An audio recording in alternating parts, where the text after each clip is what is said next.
Hey everyone, I am sharing my woodpecker sighting with you. He's a big guy, having a good time.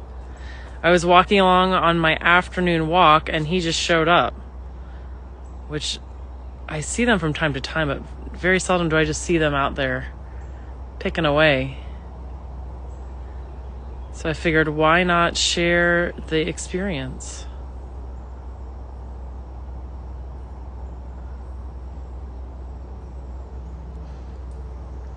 He's gonna have a good time on that log because it is rotten.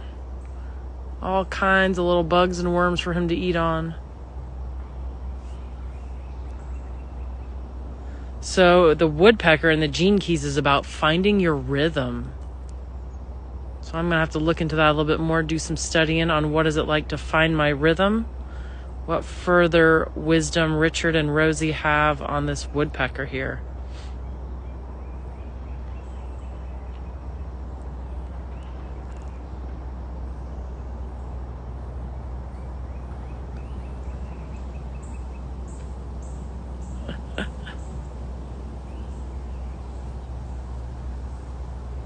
Yeah, he's hungry.